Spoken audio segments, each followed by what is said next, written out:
Okay, so that was Jess Glynn and Route 94 and Rather Be. Wonderful song.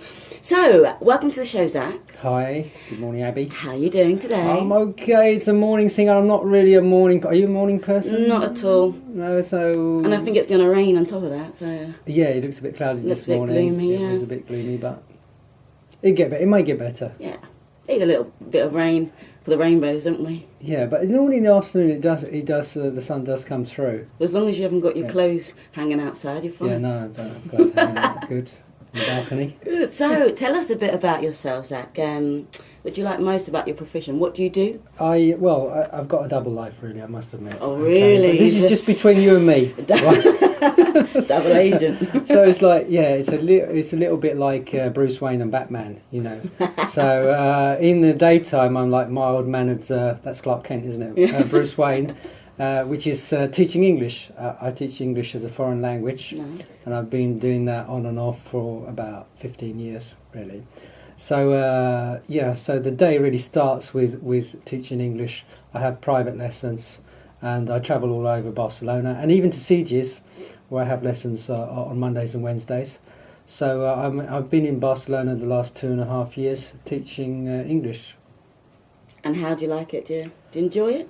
Now it's better because I kind of do less travelling. I used to do more travelling. So, for example, if you've got 3 classes of 1.5 hours on different sides of the city, so you need like 2 hours to get from A to B, and then another hour to get from B to C, and so you're kind of like 4.5 hours teaching and like 4.5 hours travelling. But obviously, you're only getting paid for 4.5 hours. Yeah, so. that's the pain. So now I'm kind of centralising a little bit. I have students come to me, and it's like to my home, a home office really, and it's like or a co-working centre. I've worked from co-working centres, and it's like half price, you know. So, So do I need to ask what's the least thing you like about? the least thing about the job here is the travelling. Yeah, it really is, because on one side in the summer it's not so bad because you've got your music, you've got your iPad, your mini iPad or whatever, so you do all your office work like in the train. I mean, for example, the metro is a little bit of a pain. I quite like going out to Sitges because, you know, you're on the train for half an hour. You've got lovely scenery. You've got the seaside, and what could you want? And you can do something productive for half an hour without being distracted. But it's not like that on the metro. It's kind of really hot, you know. It's really super hot down there. It's like you sweat. What, on the train? On the metro, yeah. On the metro, but they've got air conditioning. It's still super hot. You obviously don't use the metro. I'm just comparing it to England. No, it is. It's really hot down there, and even in the winter, it's boiling down there. Ooh. Yeah, there's such an extreme of temperature that people get sick for that. I think for the change in the temperature. But so a half an hour trip is really nice and productive. But when you're on the metro, jumping and changing, and you know you've got 3 minutes. If you miss one train, you're going to be late for your class. Yeah, that's so you've got this pressure as well, and that's the worst thing. So tell us about Destination English. Well, I set Destination English up really. I think it was in 2006 as a kind of online.com. Because basically I used to teach in class and I had materials, and you know when you have these really good websites and you can never find them again ever, you know. So what I decided was I'd make a website, and then I have one page that would just be useful links, and I called it the student site because like I collected all the brilliant links that you could never ever find the second time when you need them, and I just put them all on one page. So And that was like practical. that was the student site. Perfect. So, changing the subject and getting to know a little bit more about you. If you were not born in this century... Oh, yeah, you gave me some weird questions. Let me see. And I thought last night, I thought I better think about. I think I better think about this. I've got to think about this, but my brain wasn't working very much because we were on a bit of a blinder last night, weren't we, Ajit? Yes, we are. I thought they were quite interesting. We started quite early. Yeah, they were interesting questions, but that's what I'm saying. I mean, I have to think about them. So that's the whole point. I know, but my brain wasn't working, so I thought I'd have a chance this morning, but I just had a quick look at them, and I thought I can answer those last two, okay? But I'm looking them up now on my phone. So where do you want to start? Let's start with, if you could go back in time... If I go back in time, I'd talk with my time machine. Back to the future. Back to the Future. No, Yeah, see, that's it. If I could, does that include the future? Because No. I was thinking about that. I thought we should go back in time, and I was going to ask you, what about forward? Well, we could do that after. Well, that'd be another question. Yeah. Okay. Because we don't know yet, do we? If I could, I would, yeah? Okay. So if you could go back in time, what would you do differently? What would I do differently? Yeah, I thought about this question, and I think the best bit of advice would be when you go to a foreign country like Spain or Turkey or whatever, in the first year, get yourself into a course and get the lingo. Because, yeah, you know, I stayed in these places like 5 years, and it was like in year 3 and year 4 that I found myself like speaking the lingo and really connecting with people. But, you know, with hindsight, I should have done it in the first year. So I would advise anybody coming is to get straight into a course. Within 6 months, you know, you could be kind of reasonably comfortable with the language, and you just get into the culture. That's and true. People will be inviting you to their homes and to their parties and barbecues and shit like that, you know, and I had to wait like 3 years for that. Well, I think the positive thing about that, well, in Spain or Spanish, is when you see a word, it's pronounced as it's spelled, not like in English. Yeah, it's a phonetic language. Exactly. That's what I say. In So, English, no, way. I'm sorry, guys, but English is not. But the only thing that can cause a little bit of havoc is the masculine and feminine. So Yeah, I don't saying get that. pollo and the other one, which ends with an A, which, you know... I still don't get that. I still never complete- get it right. And yeah, the singular and the plural also. Because we don't have it in English. We don't have it, yeah. Unless you're talking about someone in particular, him or her, we don't have gender. It's the table. Yeah, and I also Objects. get what I was doing was I was told the other day is like I was guessing that if it ended with A it was feminine and if it was O it was masculine, but that also is not the case. Reliable. Yeah. But I always thought it was until like last week. So I was going with that rule, and no wonder people were sort of laughing, and I think, oh yeah, okay, I still haven't got it. I still haven't got the masculine feminine thing. As yourself, how long have you been here? I've been here for 4 years, but it can get you in trouble. This is what I was saying. Yeah. Pollo, which means chicken. Yeah. And if it ends in an A, it means something else. It means something else. Are we allowed to say... No. No? Yeah. We're not allowed to say that. Alex is That's giving me the not- nod. Well, even the Latin... Yeah. Yeah, that's what I'm saying. we can't even say the Latin, the kind of medical phrase for it. No. Well, No. we can say the medical Okay. phrase. I'm sure people can... Well, okay, down there, yeah. Down there. The Well, I'm talking masculine about on the male side, yeah, on the masculine side. Yeah, so pollo, which is chicken, is down there. It's like kitchen and chicken, yeah? Do you get that? No. Kitchen. No, that they say, yeah, I like to go and cook something in the chicken. And I see men in the kitchen. Oh, yeah. Yeah, so you haven't had that? No, Oh, I haven't oh, had that yet. Okay. That's quite common. I've had beach and... Yeah, beach and... are we allowed to say bitch? I got him there. Yeah, we can say bitch and bitch because this is education. Yeah, there's bitch, which is I. Yes. The phonetic symbol. I teach phonetics, incidentally, so that's kind of a specialisation. And so bitch is I, which is a very short, sharp sound. I, sit, fit, hit, Lit. bitch, and beach is the long. It's largo. It's got 2 dots. Yeah, it's like an eye with 2 dots, and the 2 dots actually mean long. Yeah, so it would be e. Now they don't have that sound in Spanish, so it's really strange for them to elongate these vowels, and they feel really unnatural. But you know, so you've got to do it and exaggerate at the beginning Practice, so that you can relax later. So it's bitch and beach. Yes. So yeah, if What you about get the that other slap one? on the face, it's because you don't know the difference between your I and your E. And what about sheet and... Sheet and shit. Yes, that's the other one that we're allowed to say, which is okay. I mean, shit is it's there everywhere, isn't it? Really. So yeah, shit and sheet. Yeah. Yes, sheet, but also a sheet of paper. This is a hard word. A sheet of paper. De papel, An hoja de sí. papel. That's it. You need the translation there. You see. Yeah. So that's the basic problem. So you may be studying Spanish for 5 years. English for 5 or 10 years, and then you go over to England and you say, "I'll have 2 cock, please." And they say, "What? Sorry, madam, we don't do that here." And they say, "No, 2 cock. You know, cola, Coca-Cola, Coca-Cola." Oh, Coke! Coke, not cock. Okay. Cock is something else. So yeah, it's pretty. Yeah, it's something else down Cock there. is a feminine of pollo. So yeah, this is the reality. You know. So I try to put that right in class. You know, and say it's phone, Coke. Yes. Yeah, and the other one's clock, cock, phone, Coke. Anyway, so I can't think of any others. I'll write them down sometimes. Yeah, we'll have to go them through because them we do and, write them down. There's a load. And if you talk, I'll have a look and I'll pick up some blinders here. You've got to answer the questions, yeah. Okay, go on. What was the first? So, next question: if you hadn't been born, in this century, did I answer the last one about going back in time? The lingo, remember? You would. Yes. Differently? It was with. Get into a course and just get the language in the first 6 months. Yeah, with this kind of intensive every morning at 7 o'clock or whatever. Yeah.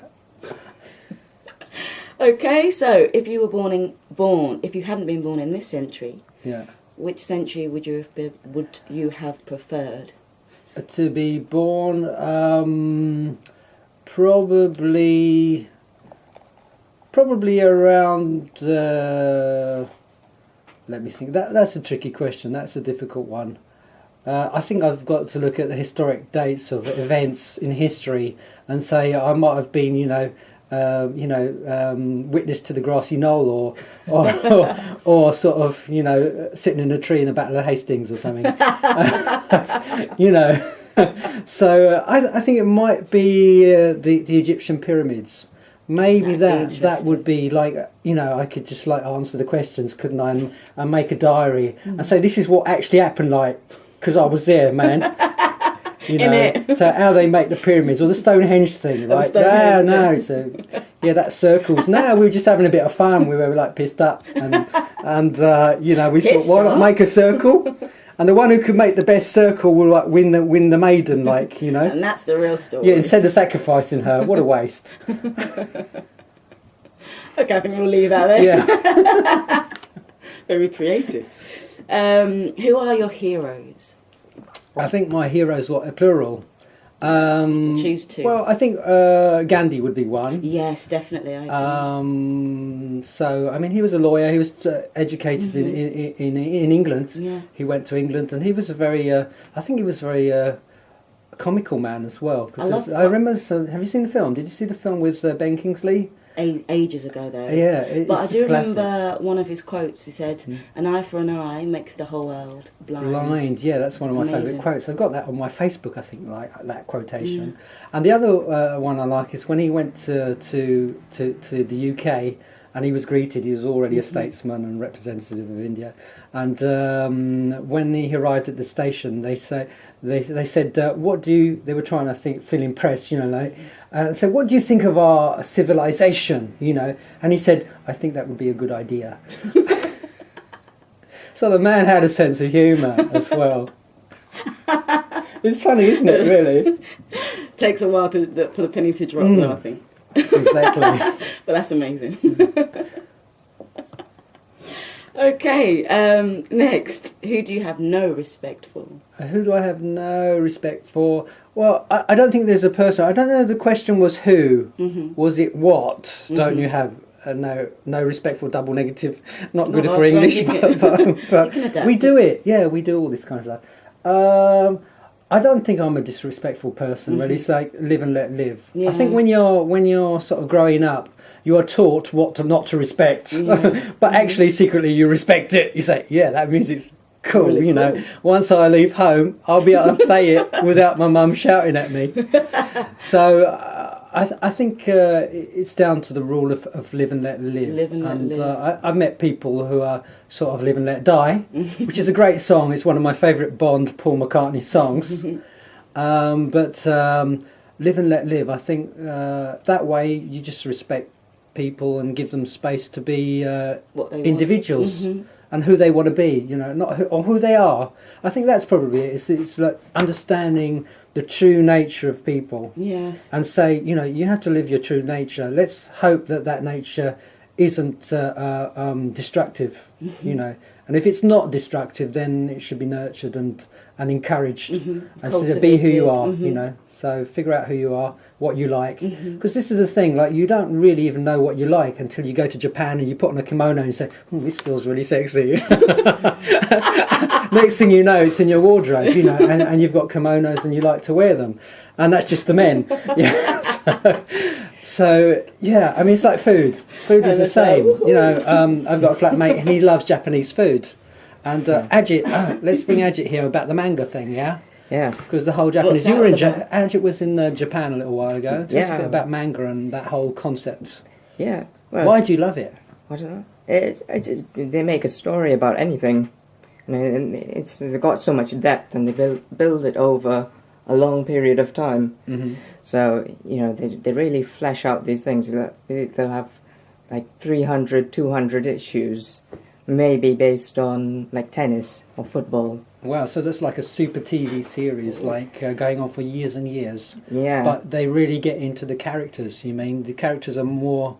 People identify more with the characters because they've got this longevity. Yeah, and it all boils down to the, you know, core values, basic values about humanity and all that. Is it true, like in Japan, that if you like leave your phone or if I left my iPad in a restaurant and forgot it and walked off and came back the next day, it would still be there? Yes, they're really very courteous. So it's like, where else on the planet? I mean, people say only in America, but that's like only in Japan. Yeah, only in Japan. You can lose anything, and they'll still keep it for you. It's amazing, isn't it? Yeah, and core values. That's so important. It's a kind of respect. It's the respect. That's a respect for other people's property, I guess. So that's not mine. So yeah, I think there was a similar situation where they did a study with bicycles. And they left a bicycle there.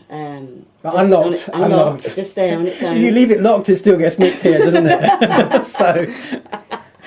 And I think, I'm not sure, I think it was Austria or, I can't remember the country, but it was still there the next day. Right. So, I don't know, it goes back to what you were saying about core values, about morals and what have you. But I think now we're going to have another song. And then we'll come back and we'll speak to you a little bit more about phrasal verbs. Okay, yeah. And I hope you're going to join in as well, Ajit. Okay. So this is Happy and Pharrell Williams. Enjoy. Okay, so that was Pharrell Williams and Happy. Great. So, Zack, now you're going to walk us through some phrasal verbs. Okay, yeah, we've got this list of phrasal verbs, and these are, I think, probably the most common kind of useful phrasal verbs, really. Okay, what have you got? I've got grew up. Yeah, so he grew up in the US and moved to Australia when he was 20 years old. Okay, does it mean A, travelled around, B, was born, or C, developed from a child to an adult?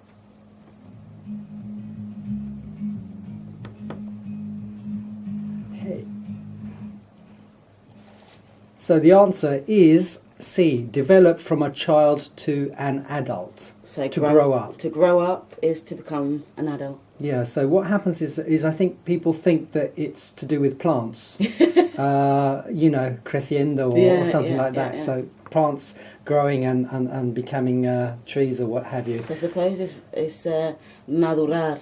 Yeah, to mature, maybe. To mature or... Yeah. Again, it doesn't have that same... How would you explain it? It's not directly translation, exactly. We can't but it translate. Would be the bridge that we'd probably cross to get the meaning across. Yeah, so that one's all... I mean, I hear that every kind of day, really, that's a common error. To think grow up means to talk to your plants and make them grow. Yeah. Good. A quick question. Just at the back, because I had this before and I had to explain it to a student. What's the difference between meet and meet up, would you say? To meet up, so meet and meet up, is there a slight difference for you? Well, if I say let's meet up someday, which so it's not specific to any time or place.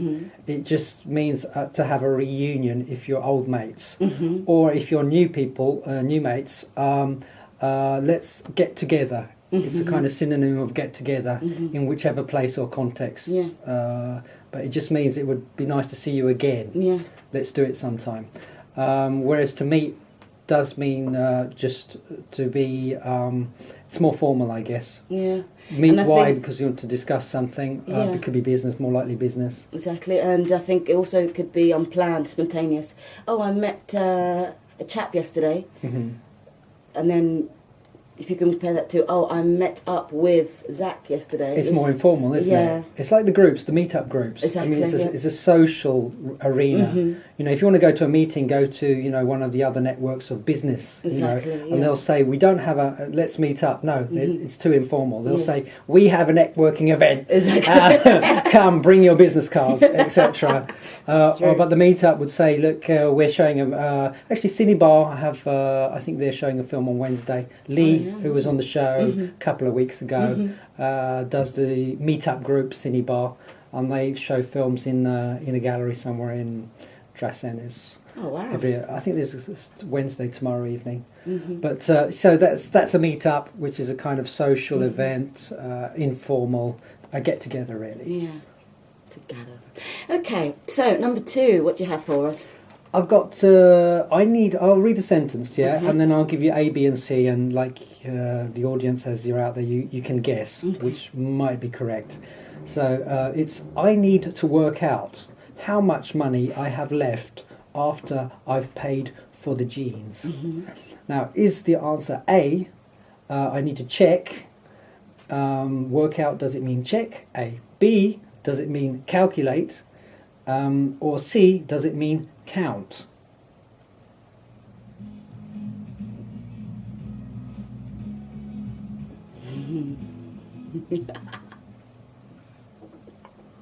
So, if you didn't get the answer, or you haven't thought about the answer now, have a quick think. It's not A, no. Process of elimination, it's not C either. It's B, to calculate. I need to work out how much money is to calculate the amount of money I have left But after buying jeans. Workout is a tricky one as well, because it also means to go to the gym and work out. It does. So you've got to look at the context of the sentence. So don't assume that workout is always going to be calculate. Yes. And there are some phrasal verbs that have like 8 or Various 9 meanings, different yeah. meanings. So you really need to look at the context. Yeah. So if we have an example of workout in a sentence that means train, can you give me a sentence, for example? Yesterday I went to the gym and I worked out for 5 hours. Wow. Is that real, or is that invented? Of course, invented. It's invented.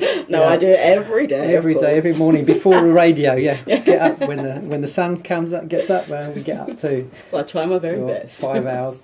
Yeah, so that's another workout. So you kind of need those 2 examples, and you need to create sentences, but true sentences. It's better because you can remember. Yeah. You can remember them. That's the thing, and you can use them. You can tell people I usually work out after work on Tuesdays and Thursdays. Okay, number 3. Number 3. Okay, it's here, or it's number 2 in fact, actually, because the first one was an example, wasn't it? These my techie guys like this. I never lose data because I always back up my files. So this is quite literal, and 3 answers. A, is it use a password to get in? Is it B, make a copy of? Or is it C, print out?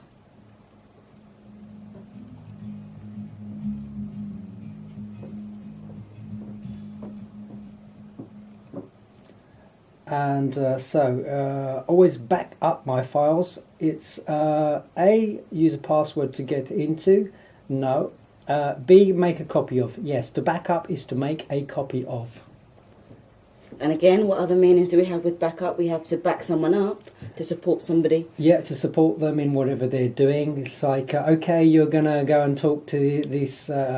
you broke something in the house and Mum's really angry. I'll back you up and say it was an accident. Yes. When it wasn't really, we were playing football. So to defend. Yeah, to be like, I second that, and to defend you, yeah. And also in the car, isn't it? If you back up a bit, because the other car needs to get out. Exactly, you know. So you're too close, back up. To back up. Okay, another one. Put up with. I don't know how you can put up with their music. To put up with. Is it A, to hear? Is it B, to enjoy? Or is it C, to tolerate or endure?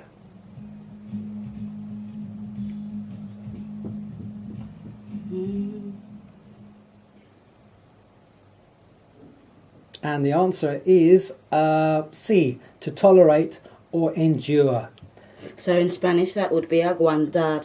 Okay. So to put up with. Yeah, so it's to tolerate, and in this case the context is music of the neighbours, for example, that I don't know how it's possible that you can, because it's so loud or so noisy or it's very late at night. I'm thinking if there's any other meanings with put up with. I think that's the only one. Yeah, I think it's very clear that put up one. with. But there is another Tolerate. one which is quite funny, which I always get a laugh and a problem in class, is put on your jacket. To put on your jacket, to take off your jacket and put on. So the first time I said, like, put on your jacket, and they all started laughing, of course, because the put on here is another thing. Oh, really? Yes. Oh, Yeah. of course, yeah, of course. Yeah. So there we go. So to put on your jacket means gosh. the opposite of take off. Yeah. And put on your shoes, put on your jacket. But if you say it to a lady, you may have problems. Yes, Yeah. well, I can imagine. Moving on. Moving on to the next one. Let's have a look. Where are we? This one, to end up. Yeah. Number I like 4. this one. We took the wrong direction. Okay, this is, I suppose, driving. Yeah, let's say we took the wrong direction and ended up in the wrong part of town. Is it A, finished the journey, ended up, finished the journey? Is it B, arrived unexpectedly? Or is it C, finally arrived?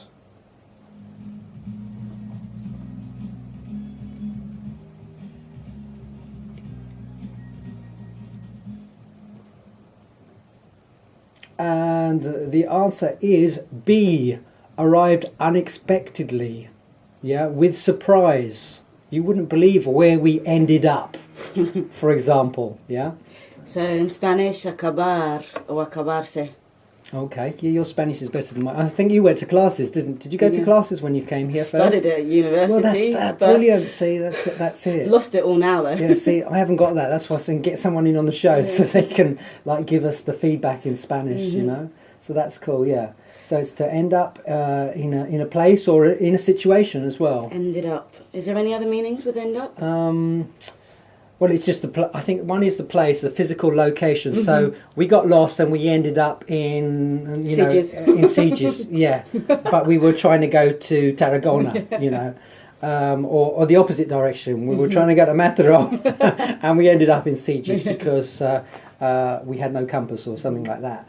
And the other one could be we ended up washing the dishes. For example, so you go to a restaurant and you say, you know, it's a lovely meal and it's a posh restaurant, and then you realise that you can't pay, and your partner or friend hasn't got any cash on them either. So you offer to do the washing up, of course. Otherwise, so you don't get home in one piece. So yeah, we ended up washing up. For example, for a situation. For a situation, Yeah. Next. Figure out. Next, to figure out. Let's take another one, maybe. Maybe you can just select one at random. So something that looks interesting or useful. I think another tricky one for a lot of my students is got on. So the pilot waited until everybody got on. Okay, which number is that? Number 7. Number 7, okay. So that's boarded, sat down, or finished eating. So The pilot waited until everybody got on. Okay. So again, we'll let you guess which one that is. So A, boarded, B, sat down, or C, finished eating. And the answer is boarded, yeah? Yes, boarded to go on board. So to get on. To get on a physical platform that's moving, which could be train. Get on a bus. Get on a train, Get on get a on a plane, get on a ship or a boat. but get into a taxi. And get into a car. Car, yes, that's the exception, yeah. Another one I find very interesting is I'm in the car, Yeah. but I'm on the bus. Yeah, and they get confused. Why is it on the bus and in You the could car? say I'm in the bus as well, No, but you couldn't. Doesn't I sound think right it depends. In India, people are on top of the bus, aren't they, Ajit? Yeah? sometimes. Yeah, and hanging out from the windows and everywhere. So you've got this bus that should have like 50 passengers, and it's got like 100. And there's people on the top as well. so I'm on the bus would be probably true. I'm on the train. on the top of the train, on top of I the... always wondered maybe because it's double decked, so that's why. No, we I'm talking say on top of the top, on Wow. top of the double deck as well. Yeah, on top of the bus, and they do on top of the trains as well. Yeah. Yeah. on top of the trains as well. Sometimes. Yeah. Oh, yeah? Yeah. Exactly. Yeah. Hanging out of the buses, hanging out everywhere. Yeah, just completely overcrowded. But so to get on actually has another meaning as well. Yeah, the other meaning of to get on with someone That's another one, yeah. is to have So- a really good rapport, a good Yeah. communication. I get on with my boss. Llevarse bien con alguien. Yeah, so kind of the context is I get on well with my boss, meaning he doesn't treat me like a worker. Yes. He respects me and I respect him. So we get on well. We have a good communication. To get on. I get on with my little brother, but I don't get on with my big brother, for example. Or my You do that, sister-in-law. Or your sister-in-law. Yeah, my mother-in-law. Help! Mother-in-law. I get this also with the in-law thing because again, a lot of my students are married, and that they have problems to refer to the in-laws. And I say you could just say the in-laws, my in-laws. I'm going to my in-laws this weekend, which means the mother-in-law, the father-in-law, the sister-in-law, the group. All of them. All of them, yeah. The lot. The lot, yeah. The gang. The whole lot. Yeah, in-laws. And there was another curious thing. I was here some years ago, and I lived with I had a flatmate called Roberto. He's a really good friend, and I used to say, Roberto, we go for a drink this afternoon. It was on Sunday, and he said, "No, I'm having I'm having lunch with my father's." And I thought, okay, I won't ask him anything else. And then the next week it was the same thing. I said, okay, we're going for a drink. He said, I'm meeting my father's. And I thought, what's look, Roberto, your mother, she's still alive? And he said, yes, of course. I said, your mother and father, they still together, living in the same house, married? He said, yes. I said, then, you should say my parents.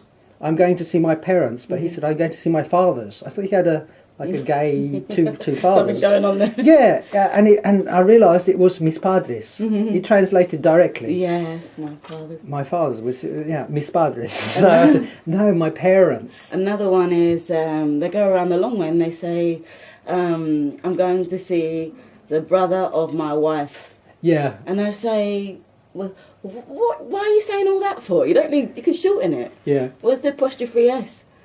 My brother's wife. Ah, glad. Oh, Yeah, see. yeah, Okay, yeah. So it's a long way round. It's a long way round. And there is a shorter way, and they kind of need to know it because maybe that's why sometimes it's so long, the sentences. Yeah. Okay, so let's have your song. Oh yes, Next. okay. And this is The Purpose of Existence. Yes. Redeyezack. Okay. Let's go. Okay, so that was Redeyezack and The Purpose of Existence. Yeah. Good song. Thank you. It's got like a 80s feel to it. What's that song again? I can't remember how it goes. Hypnotic. It's only got 2 chords in it, that song. It's amazing. I wanted to write a song with 2 chords in it, and that was it. It's really good. I like it. And putting a rock band together this summer. So by the end of the summer, I should have a little show Yeah. to play in pubs, in clubs, and little house parties and stuff. It's really nice, really, chilled and yeah. Yeah, it's a I chill love out, it. isn't it? Well done. Thank you. So you're also sending students off to Brighton as well. Tell us a little bit about that. That's right. I do a kind of trimestre, which is like a term, yeah. It's about 10 weeks. And then at the end of the week 11 and week 12, I'm in Brighton anyway. So I usually take a couple of students with me. And it's a good opportunity for them to actually get the immersion and get into Brighton. I have family there. I have friends there. So I introduce them to different friends and family. And they start to do their own thing, make some contacts and feel free and relaxed and get to practice the English that we've been I've been teaching for the last 10 weeks. And that's the thing. So every 10 weeks, if you start a course with Destination English, you have the opportunity to go to England. And I say Brighton in particular. It's very close to Gatwick Airport, half an hour, and a very friendly environment and town to visit for practicing your English. Definitely. I think it's more chilled than London. Yeah, Perhaps. the thing is, nobody's got time for you in London. So, you say you stop them with your map and you say, sorry, I'm in a rush. I've got to be in the office in like 3 minutes. So, but in Brighton, you're at a bus stop and, some lady's telling you her life story, and you go to shop, they ask you where you're from, what you're doing here, on this kind of thing. So it's a community. I'd say it's small enough to be a community. Where people are really kind of relaxed and attentive, maybe. Exactly, you don't see people with ties and suits. Yeah. Even the business people, they're just really chilled out. I suppose that's really important for. It is, because you get a holiday. Yeah. I mean, you haven't got the pressure. Yeah, okay, you're going to study English, but 15 hours a week is enough. You do the mornings. Also.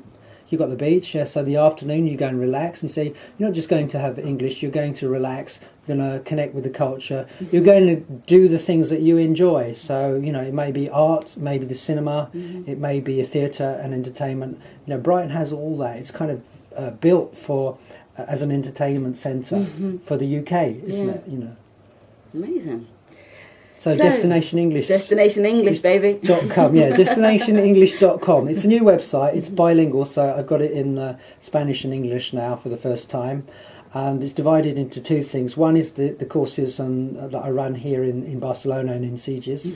And the other side is the immersion, the intensive English in Brighton in the UK. What do you think students find most difficult about learning English? Your experience? I think it's probably the confidence. I think I've met so many people, and you probably have, that actually we think that their English is pretty good. Yes. And they say, no, I don't want to go England until my English is perfect. And I say, you could get a job now. You could really get a job now. You're unemployed here. There's not much going on. I could get you a job, and you could get a job and go to an interview and get a job now. So please don't wait. It's good enough. Just go and do it, So I think that's the thing, is the lack of confidence. Definitely, I agree, and especially with this lady, what was her name, Ana Pastora, the lady Café con Leche in La Plaza Mayor. Oh yes, okay. I think her speech was quite, Ana Botella, Okay. her name was. Okay. And she went out and she said something like, enjoying a cup of coffee in the Plaza Mayor. And to us, I think she was kind of directing that towards the English speakers, because that's the only thing we know how to say. Yeah, a café con leche, was it? That was the phrase. But she got the beep ripped out of her completely, because apparently her English wasn't good enough. But I thought, having looked back and watching the speech, it was amazing. I think that it's brave. So, I think to go Spanglish. I think if you can't go all the way and you don't have the confidence, then why not speak Spanglish? Definitely. And cambiar the phrases whenever you feel like you can, and you know what a coffee is, or a beer or a cerveza, then use the word and throw it in there for fun, so you're speaking Spanglish. Exactly, yeah. And that way it just takes the seriousness out of it, because there is this vergüenza factor. Yes. And I think that's what we want to try to address Get more rid than of, anything. Is to say, okay, let's have fun. We're all going to make mistakes, no problem. Let's make them, and we'll laugh. Hopefully, we'll laugh about it, and you can correct our mistakes as well. Exactly, that's the best way. That's the only way. Yeah. So I thought maybe we get someone on the show, and we sort of buzz each other when there's a mistake. Definitely, and that's the way to go. Definitely. Okay, so Barcelona, we have come to the end of our show. Thank you, Zack, for joining us today, and Ajit. Thanks, it's been an Ajit. absolute pleasure to have you here on the show today. Thank you. It's been great. It's been wonderful. I've really had fun today. So have a wonderful day. And this is Coldplay and Magic. Enjoy. Have a good day. Bye. Sweet. Hey.